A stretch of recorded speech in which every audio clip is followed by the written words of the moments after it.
ಅರೆ ಬಕ್ಷಿ ಬಾರಯ್ಯ ಬಾ. ಬಕ್ಷಿ ಅಂಕಲ್ ಮತ್ತು ಆಂಟಿ ನಮ್ಮ ಪಕ್ಕದ ಮನೆಯವರು. ಹಲೋ, ಯಾರಿದು ಗೊತ್ತು ಹುಡುಗಿ? ಅವ್ರ ಮನೆಯಲ್ಲಿ ಮಕ್ಕಳಿರ್ತಿದ್ರೆ ನಾನು ಅವ್ರ ಜೊತೆ ಆಡ್ಬೋದಿತ್ತು. Thank you. ಇವತ್ತು ಬಕ್ಷಿ ಅಂಕಲ್ ನನ್ನ ಸ್ಕೂಲ್ ಡ್ರಾಪ್ ಹಾಕಿದ್ದಾರೆ. ಅಪ್ಪನಿಗೆ ಆಫೀಸ್ಗೆ ಲೇಟ್ ಆಗಿದ್ದಲ್ವಾ, ಅದಕ್ಕೆ.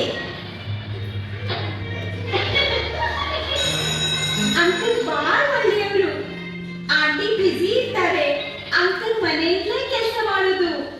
ಅವ್ರ ಮನೆಯು ತುಂಬಾ ತುಂಬಾ ಚೆನ್ನಾಗಿದೆ. Wow, unicorn. ನೀನಿಟ್ಕೋ, ಚೆನ್ನಾಗಿದೆಯಲ್ಲ. ನಾನು ಕೊಟ್ಟೆ ಅಂತ ಹೇಳ ಮಗ. ಇಲ್ಲಾಂದ್ರೆ ಹೇಳೋದೇ ಬೇಡ ಬಿಡು. ಅಪ್ಪ ಕೂಡ ಶಾರುನ ನನ್ನ ಜೊತೆ. ಬಕ್ಷಿ ಅಂಕಲ್ ತುಂಬಾನೇ ಮಸ್ತಿ ಮಾಡ್ತಾರೆ. ಎಲ್ಲಿ ನಾನು ಮುದ್ದಿನ ಗೊಂಬೆ ಇಲ್ವಲ್ಲ, ಎಲ್ಲಿದ್ದಾರೆ? ಬಂದ್ಬಿಟ್ಲು. ಒಂದಿನ ನಾವು ಹೈಸ್ಕೂಲ್ ಆಗಿದ್ವಿ. ಪ್ಲೀಸ್ ಅಮ್ಮಂಗೆ ಹೇಳ್ಬೇಡ, ಒಪ್ಪಿಸ್ಕೊತಾರಲ್ಲ, ಅವ್ರು ತುಂಬಾ ಸ್ಟ್ರಿಕ್ಟ್. ಅಮ್ಮಂಗೆ ಹೇಳ್ಬೇಕು ಅಂತಿದ್ದೆ, ಆದ್ರೆ ಹೆದರ್ತಿದ್ದೆ. ಅದ್ರಲ್ಲೇನು ಗೋಣಾಶ್ರೀತಾನೆ ನನ್ನೆಲ್ಲ ಫ್ರೆಂಡ್ ಇದ್ದಾರೆ. ಇವತ್ತು ಹೊಸಕ್ಕೆ ಮಾಡೋಣ, ಸೀಕ್ರೆಟ್ ಗೇಮ್. ಮಜಾ ಬರುತ್ತೆ. ಜೊತೆ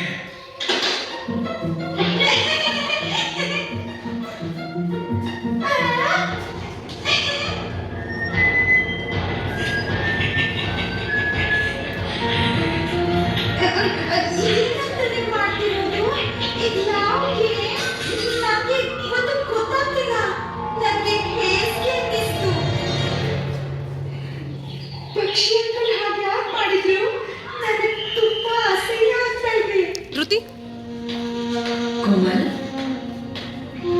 ಕೋಮಲ್, ಎಲ್ಲ ಸರಿಯಾಗಿದೆ ತಾನೇ? ಹಲೋ ಮಿಸಸ್ ಕುಮಾರ್, ನಿಮ್ ಜೊತೆ ಕೋಮಲ್ ಬಗ್ಗೆ ಮಾತಾಡ್ಬೇಕಾಗಿತ್ತು. ಮಗು ಧೃತಿ, ಯಾಕನ್ನ ಬೇಜಾರು? ಯಾರಾದ್ರೂ ಸ್ಕೂಲಲ್ಲಿ ಏನಾಯ್ತು? ಯಾರಾದ್ರೂ ಹೊರದ್ರ? ನನಗೆ ಏನು ಹೇಳಿದ್ರೆ ನಿಮ್ಗೆ ಹೇಗಮ್ಮ ನಾನು ಹೆಲ್ಪ್ ಮಾಡೋದು?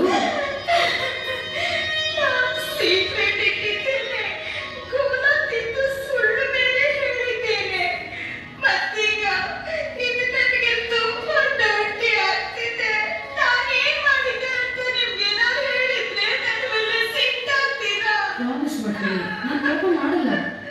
ಐ ಲವ್ ಯು ಮಗು. ನನ್ನ ಭರವಸೆ ಇದಮ್ಮ.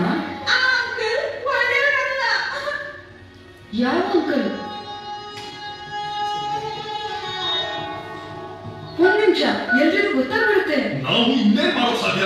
ನಮ್ಗೆ ಯಾರು ಹೆಲ್ಪ್ ಮಾಡ್ತಾರೆ? ಆ ಪಕ್ಷಿನ ಸುಮ್ಮನೆ ಬಿಡ್ಲೇಬಾರ್ದು. Child line. ನನ್ನ ಫ್ರೆಂಡ್ ಪ್ರಿಯಾ ಅಲ್ಲೇ ಕೆಲಸ ಮಾಡೋದು. ಅವರು ಮಕ್ಕಳಿಗೆ ಹೆಲ್ಪ್ ಮಾಡ್ತಾರೆ. 10, 9, 8. ಹಲೋ ಕೋಮಲ್, ನಿನಗಾಗಿರೋ ಅನ್ಯಾಯದಲ್ಲಿ ನಿಂದೇನೂ ತಪ್ಪಿಲ್ಲ. ಇನ್ ಮುಂದೆ ಬಕ್ಷಿ ಅಂಕಲ್ ನಿನ್ ಸುದ್ದಿಗೆ ಬರದಂತೆ ನಾವು ನೋಡ್ಕೋತೀವಿ. ಧೃತಿ, ನಿನ್ನನ್ನು ನೀನು ರಕ್ಷಣೆ ಮಾಡ್ಕೊಳ್ಳೋದು ಹೇಗೆ ಅಂತ ನೋಡೋಣ. ನಮಸ್ತೆ ಮಕ್ಕಳೇ, ಹೇಗಿದ್ದೀರಿ ನೀವೆಲ್ಲ? ನಿಮ್ಗೆ ಇಷ್ಟವಾಗದ ರೀತಿಯಲ್ಲಿ ಯಾರಾದ್ರೂ ನಿಮ್ ಜೊತೆ ವರ್ತಿಸಿದ್ದಾರೆ ಅಂತ ಮುಜುಗರ ಅಥವಾ ಸಿಟ್ಟು ಬಂದಿದ್ಯಾ? ಹೌದು ಅಕ್ಕ, ನಮ್ ಪುಟ್ಟ ನಾಯಿ ಮರಿ ನನ್ನ ಶೂ ಅನ್ನ ಕಚ್ಚಿದಾಗ ನನಗೆ ಸಿಟ್ಟು ಬರುತ್ತೆ. ಅದು ಸರಿ. ನಾನ್ ಹೇಳೋದೇನಂದ್ರೆ, ನಿಮ್ಮಲ್ಲಿ ಯಾರಿಗಂತಹ ಅನುಭವ ಆಗಿದೆ? ನಾವ್ ಹೇಗ್ ಗೊತ್ತಾಗೋದು ನಮ್ಮನ್ನು ಯಾರು ಬೇಕು ಅಂತಲೇ ಮುಟ್ತಾರೆ ಅಥವಾ ನಮ್ ಜೊತೆ ತಪ್ಪಾಗಿ ವರ್ತಿಸ್ತಾರೆ ಅಂತ? ಹೇಳ್ತೀನಿ ಕೇಳಿ. ನಮ್ಮ ಶರೀರದಲ್ಲಿ 4 ಜಾಗಗಳಿವೆ. ಅದನ್ಯಾರು ಮುಟ್ಬಾರ್ದು. ನಾವು ಬೇರೆಯವರಿಗೂ ಹಾಗೆ ಮಾಡಬಾರ್ದು. ಎದೆ, ಹಿಂದಿನ ಭಾಗ, ಬಾಯಿ ಮತ್ತು ಕಾಲುಗಳ ನಡುವಿನ ಈ ಮರ್ಮಾಂಗ, ಅದು ನಿಮ್ಮ ಸೊಂಟದ ಕೆಳಗಿನ ಭಾಗ. ಅದು ತೀರಾ ನಿಮ್ಮ ವೈಯಕ್ತಿಕ ಭಾಗ. ನಿಮಗೆ ಯಾರ ಮೇಲೆ ತುಂಬಾನೇ ನಂಬಿಕೆ ಇದ್ರೂ ಅವರು ಆ ಜಾಗ ಮುಟ್ಟಬಹುದು. ಅಂದ ಹಾಗೆ ನಿಮ್ಮ ಅಮ್ಮ ನೀವು ಸ್ಕೂಲಿಂದ ಬಂದಾಗ ಅಮ್ಮ ನಿಮ್ಮನ್ನ ಅಪ್ಪಿಕೊಳ್ತಾರಲ್ಲ, ಆವಾಗ ನಿಮ್ಗೆ ಹೇಗನ್ಸುತ್ತೆ? ಛೀ, ಒಮ್ಮೊಮ್ಮೆ ಅಮ್ಮನ ಮೈಯಿಂದ ಪಲ್ಯದ ವಾಸನೆ ಬರುತ್ತೆ. ಆದ್ರೆ ನಿಮ್ಗೆ ಹಿತ ಅನ್ಸೋದಿಲ್ವಾ? ಹೌದು. ನಿಮ್ಮ ಅಮ್ಮ ಆ 4 ಜಾಗಗಳನ್ನು ಸ್ನಾನ ಮಾಡಿಸುವಾಗ ಮುಟ್ಬೋದು, ಅಥವಾ ಡಾಕ್ಟರ್ ಅಂಕಲ್ ನಿಮ್ಮನ್ನು ಪರೀಕ್ಷಿಸುವಾಗ ನಿಮ್ಮ ಅಮ್ಮ ಅಥವಾ ಅಪ್ಪನ ಎದುರಲ್ಲಿ ಮುಟ್ಟಬಹುದು. ಇಂತಹ ಸಮಯದಲ್ಲಿ ಮಾತ್ರ ಸ್ಪರ್ಶ ನಿಮ್ಮನ್ನು ಸುರಕ್ಷಿತವಾಗಿಡಲು ಸಾಧ್ಯ. ಪ್ರೀತಿ ಮತ್ತು ಆರೈಕೆ ಮಾಡುವವರು ಮುಟ್ತಾರಲ್ಲ, ಅದನ್ನ ಸೇಫ್ ಟಚ್, ಸುರಕ್ಷಿತ ಸ್ಪರ್ಶ ಅಂತಾರೆ. ಒಂದ್ ವೇಳೆ ನಿಮ್ಮ ಆ 4 ಜಾಗಗಳನ್ನು ಬೇರೆ ಯಾರಾದ್ರೂ ಮುಟ್ಟಿದ್ರೆ ಅದು ತಪ್ಪು. ಆವಾಗ ನಾಚಿಕೆ, ಭಯ, ಮುಜುಗರ ಅಥವಾ ಔದಾಸೀನ್ಯದ ಅನುಭವ ಆಗುತ್ತದೆ. ಯಾರಾದ್ರೂ ನಿಮ್ಗೆ ಹೇಸಿಗೆ ಫೋಟೋ ಅಥವಾ ಫಿಲ್ಮ್ ತೋರಿಸಿದ್ರೆ ನಿಮ್ಮ ಬಟ್ಟೆ ಬಿಚ್ತಾರೆ ಅಥವಾ ನಿಮ್ ಮುಂದೆ ಅವರ ಗುಪ್ತಾಗ ಮುಟ್ತಾರೆ. ಇವೆಲ್ಲ ನಿಮ್ಗೆ ಅಪಾಯ ತರುವಂತದ್ದು.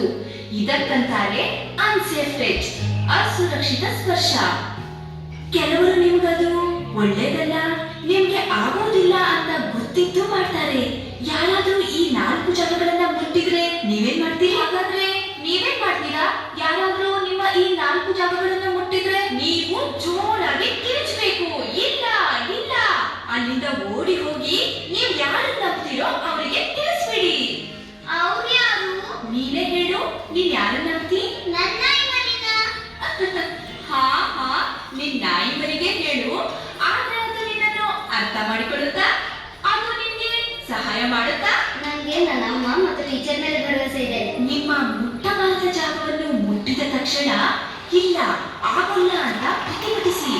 ಆಮೇಲೆ ನಂಬಿಕೆ ಇದ್ದವರಲ್ಲಿ ಹೋಗಿ ಹೇಳಿ. ನಿಮ್ ಮಾತು ಅವರಿಗೆ ಸೂಕ್ಷ್ಮವಾಗಿ ಅರ್ಥವಾಗುವ ತನಕ ಹೇಳಿ. ನಿಮಗೆ ನಂಬಿಕೆ ಇರುವವರಲ್ಲಿ, ಅಂದ್ರೆ ಅಪ್ಪ ಅಥವಾ ಅಮ್ಮ ಅವರಲ್ಲಿ ಹೇಳಿ. ನೀವು ಇತರರಿಗೂ ಸಹಾಯ ಮಾಡಬಹುದು. ನಿಮಗೆ ಚೈಲ್ಡ್ ಲೈನ್ ಬಗ್ಗೆನೂ ಗೊತ್ತಾಗಬೇಕು. 10 9 8ಕ್ಕೆ ಕಾಲ್ ಮಾಡಿ ಹೆಲ್ಪ್ ಕೇಳಿದ್ರೆ ಒಬ್ಬ ಭರವಸೆಯ ವ್ಯಕ್ತಿ ನಿಮಗೆ ಹೆಲ್ಪ್ ಮಾಡಲು ಬರ್ತಾರೆ. ಯಾವಾಗಲೂ ನೆನ್ಪಿಟ್ಕೊಳ್ಳಿ, ಯಾರಾದ್ರೂ ನಿಮ್ಮ ಮುಟ್ಟಬಾರದ ಜಾಗ ಮುಟ್ಟಿದ್ರೆ ಅದು ನಿಮ್ಮ ತಪ್ಪಲ್ಲ, ಅದು ಅಂತಹ ತಪ್ಪು ಮಾಡಿದವರದ್ದೇ ತಪ್ಪು. ನೀವು ಹೆದರಲೂಬಾರದು, ಹಿಂಜರಿಯಲೂಬಾರದು. ನಿಮ್ಮ ಮೇಲೆ ತಪ್ಪಿಸುವಾಗ ಏನಂತೀರಾ? ಚಿಂತಿಸಬೇಡಿ, ನೀವು ಸೇಫ್ ಆಗಿದ್ದೀರಿ. ಏನಾಯ್ತು ಅಂತ ನಾನು ಹೇಳಿ ಅಷ್ಟೇ. ನೆನಪಿರ್ಲಿ, ನೀವು ಅಥವಾ ನಿಮ್ಮ ಫ್ರೆಂಡ್ ಇಂಥ ಪರಿಸ್ಥಿತಿಯಲ್ಲಿ ಸಿಕ್ಕಾಕೊಂಡ್ರೆ ಹೆಲ್ಪ್ ತಗೊಳ್ಳಿ. ನನಗೆ ಫೋನ್ ಮಾಡಿ 10 9 8ಕ್ಕೆ. ಚೈಲ್ಡ್ ಲೈನ್ ನಿಮ್ಮ ಸಹಾಯಕ್ಕೆ ಧಾವಿಸುತ್ತಾರೆ.